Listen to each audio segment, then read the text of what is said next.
iPhone 15 Pro Max versus iPhone 14 Pro Max speed test. Let's get right into a boot up in 3, 2, go and see which one can get there first. Now, there has been some rumors, or not rumors, but a lot of press about the iPhone 15 Pro Max overheating. Now, I'm going to do my updated review.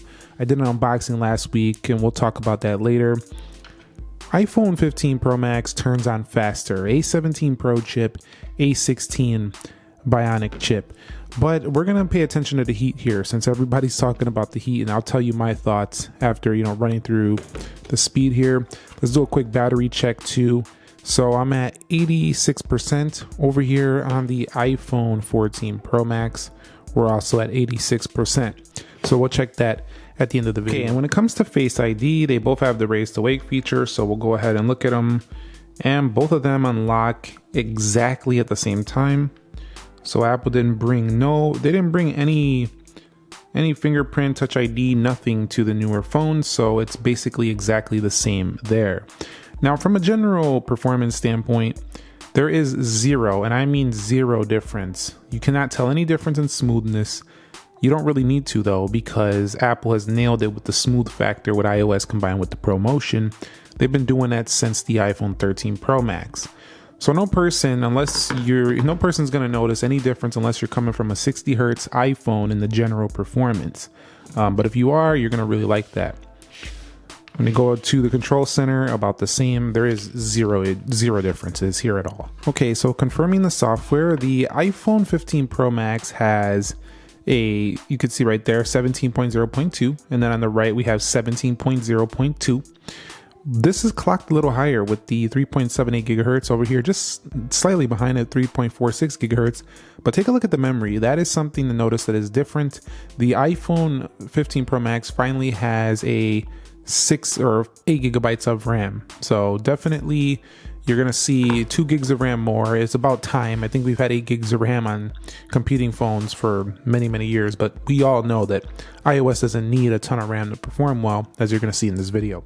Okay, so we've arrived at the app test. You can see everything closed out for both. Let's begin with calendar, and you're going to see about the same. We're going to go into clock, and you're going to see about the same. Let me go ahead and go through a few applications here, and you'll see zero difference whatsoever. Now we're gonna see a little bit more. That was the iPhone 15 Pro Max. We're gonna have to see a little bit more about the performance when I do the render, because I have a 13-minute 4K video on iMovie. So I wasn't about to just open apps for these because these are pretty close. And you could kind of take this test as the A16 Bionic, which is in the regular 15. Let's go into Groupon. A lot of people are saying they're really digging the regular 15s because the regular 15s are offering something that feels a little bit more of an upgrade with the dynamic island, USB-C, matte textured back glass. So I'll be talking about those two in upcoming speed tests. Let's go into Twitter or X, and you'll see so far identical performance. Now people are going to say, well, Nick, bro, what you're doing does not equate to really check. This guy's clueless. He doesn't know what he's talking about. Listen, I'm an iPhone buyer, like a lot of you. And I don't know about you, but I like to use the phone to open applications and do things of that sort. I'm not trying to use the phone to make it a gaming machine, which you can, but I mean, for everyday applications and games and camera is how I use a phone. And so let's go into Amazon. Let me know how you use your phone. Do you really push your phone to the level where you're really going to, really test the chip's performance, besides like when you're just checking it when you first get the phone, like maybe you run a benchmark here and there, but in your day-to-day life, are you really pushing it to the level where you're going to notice any performance issues? Because I haven't been able to do that since like iPhone 12 Pro Max or 13 Pro Max. Pretty much the same there. Subway Surfers. But I can tell you what I do love is that these ProMotion displays really make the iPhone just buttery smooth, along with Apple, optimizing it and stuff like that. and you'll see they have the same dynamic islands. If you do look closely, you're going to notice that the bezels are definitely a little thicker on the right, but this is only barely noticeable. It's not majorly so, but I'm still happy that Apple made an improvement there because, hold on, every improvement is an improvement. So you can see Temple Run 2, pretty close. I mean, not much to speak of. And so, you know, the only thing about the iPhone 14 Pro Max is that I feel like it should have had longer zoom last year.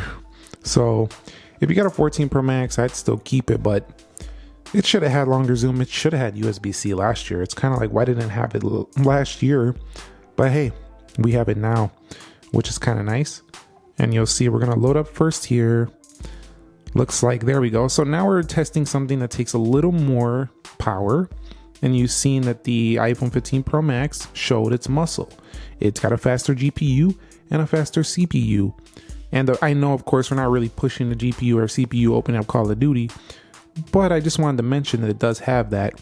And it is loading these more intense games, looks like a little faster than the iPhone 14 Pro Max. But sometimes I say that and then I swallow my own words because then the next phone shuts me up. But we're going to see here that no, it looks like 15 Pro Max is going to load pub first as well. So we're at the lobby already with the 15 Pro Max, and there we go with the 14 Pro Max. So you're going to get better performance here when it comes to the heavier stuff. Let's go into Geekbench 6, and it's like the same story. This is faster on the right, probably because it's optimized more. And I heard people in the comments saying, look, bro, you need to wait a little bit. Slow down, bucko. It's time for you to go ahead and get a, you need to slow down, and why don't you do a speed test? And, once the iPhone's had some time on the market, I will. I do speed tests later on. Have you not been around these parts? We do speed tests 6 months later, 3 months later. So stay tuned, be subscribed. We got those coming too. What, you think I don't think about that? It's just I want to see what it looks like now. People are buying an iPhone 15 Pro Max now. They want to know. Let's go into the 13-minute render you'll see right here. And overall, that's going to finish out the app opening portion. You've seen that throughout the app opening portion, it was mostly just the heavier games with everything else being nearly identical.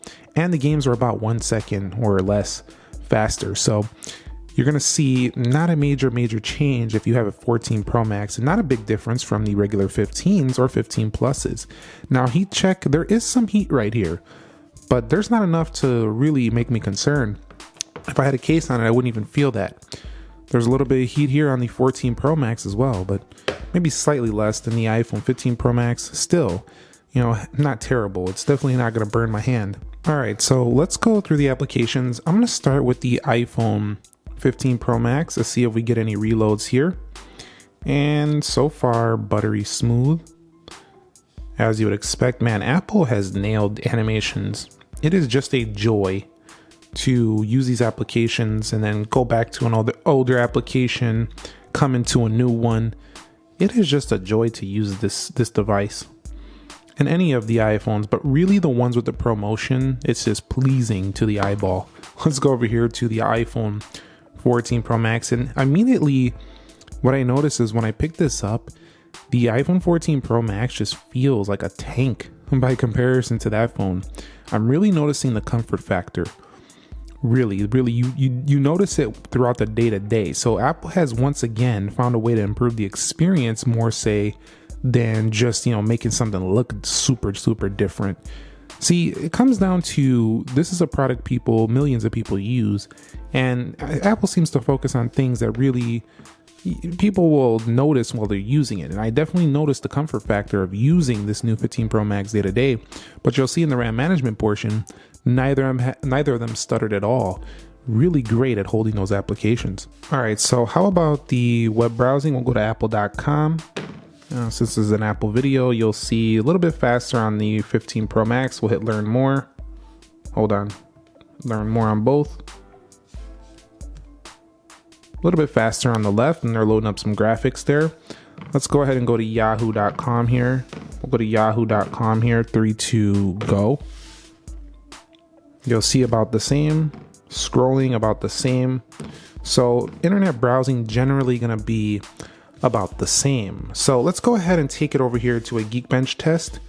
We'll go to Geekbench 6. We're going to run CPU benchmark here, CPU, and I'll be back when they are done. Okay, so we're about to wrap it up here. The iPhone 15 Pro Max looking a hair quicker. Both of them taking around 4.5 minutes to 5 minutes to complete this test. Now they're much faster than finishing it on an Android phone, but you can see 2875 on the single core with a 7107 on the multi-core score. The iPhone 14 Pro Max several seconds behind to finish this Geekbench test, which definitely shows that the iPhone 15 Pro Max CPU is quicker. You'll see only by a little bit in the single core, but by a good margin in the multi-core score, but not like you would expect. It's not like a super leap forward. And somebody was mentioning in the comments a couple of days ago, they were talking about how it's not so much about just opening apps and the speed portion and the benchmarks. It's the Pro chip, the 3nm being the first in the world, should power things like Vision Pro or work well with things like that in the future. And it's more for the future, and yeah, that's fine. But at the same time, like I said, I feel like if we seen an M series chip in an iPhone, it would be mind blowing if they could find a way to shrink the M series. But I feel like they're just gonna stick with their own, smartphone A series chip. But I just always had a dream of a M series chip in an iPhone. Let me know your thoughts on that one below. So let's go into 3D Mark here, and we'll see how they perform on the Wildlife Extreme test.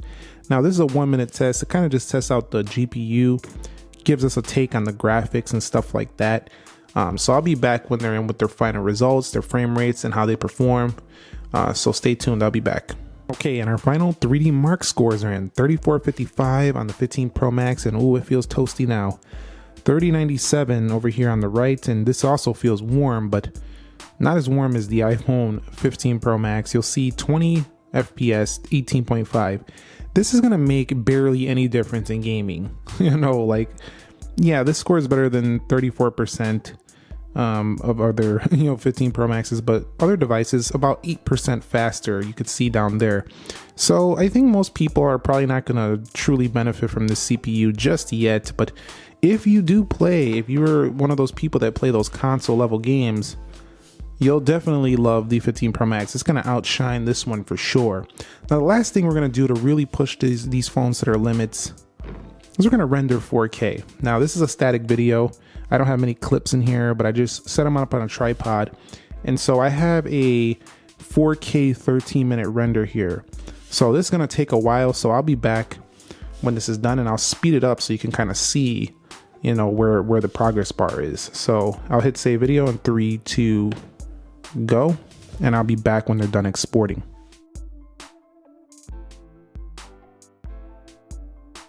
The 14 Pro Max finishes this 13-minute 4K render faster than the iPhone 15 Pro Max. There's only one explanation for this, and that is that the iMovie application probably not optimized properly yet, or to take advantage of that chip on the iPhone 15 Pro Max. We could potentially get different results in something like LumaFusion as well, but there's the 15 Pro Max still behind here. And this is kind of a lot though.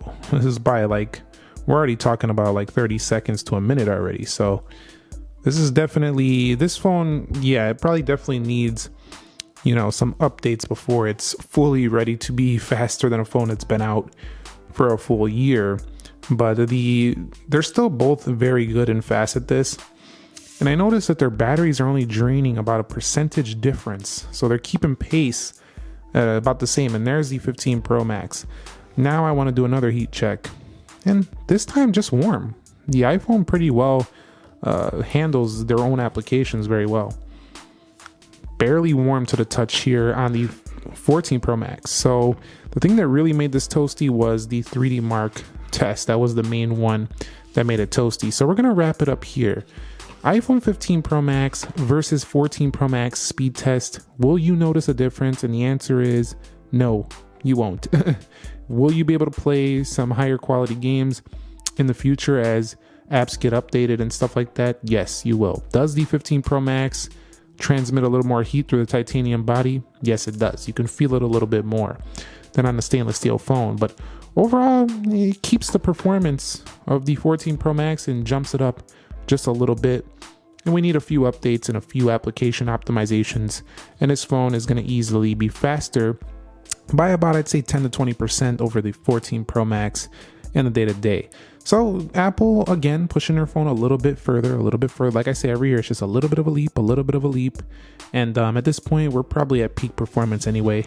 Let me know your thoughts. Which one you prefer? Are you going to stick with the 14 Pro Max? You going to go with a 15 Pro Max for the other features besides just performance? Know down below in the comments. And quick battery check before we wrap it up. You'll see 80% right here, and then 79% over there. So we started at around 86 on both the draining about 6 to 7%, with the 15 Pro Max only a hair better than the 14 Pro Max. So those ratings on Apple's comparison, when you go on the website that say they have basically the same rating, they're pretty much on par there. It is basically the same. Thumbs up if you enjoyed it. Subscribe if you haven't already. Nick here. Be sure to be well, and peace.